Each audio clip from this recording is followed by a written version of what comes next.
I love the fact that Simone Biles has captured headlines and sparked conversations that we wouldn't normally be having about the Olympics or sports outcomes in general. I love that fans have been able to share and repost things on social media to help those conversations around mental health. But I also know that those conversations will easily fade out once the Olympics are over.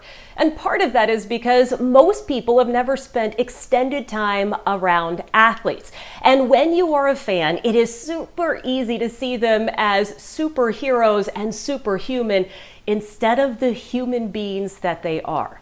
I kind of wish I could take every fan into the locker room with me. I can't, don't even ask. But if I could, here's what you would discover. The athletes that you look up to have the same universal feelings and reactions that you do when things happen at work. The feeling of accomplishment, celebration, success, winning.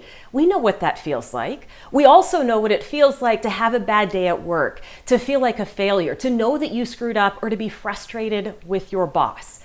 Being in a locker room for 20 years has helped me be a better leader because I understand how to relate to people that on the surface don't have a whole lot in common with me. After all, I am a woman who will never come close to being the size or the speed or the physically gifted human being that these athletes are. But those universal feelings and reactions, I got that. I understand what that means. And I think and hope that if you listen to me conduct an interview or talk to a player, that that's what comes through. Now, this actually is not about me. Here's what this is leading up to. If you can't see the humanness in an athlete and in those shared emotions, then I wonder what you're missing in the people around you. Because when you start to categorize people by title or salary or occupation, you create a barrier that makes it really hard to connect with people. And it's important because kindness and empathy, it starts with the ability to connect and to see people as human beings and to recognize that we are all in this together.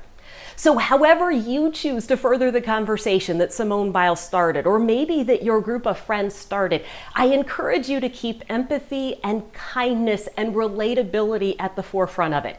It is a lesson that we can take in sports and apply to every single workplace setting. If you need more help on how to have sports conversations that relate to business, make sure you go to the website talksportytome.com.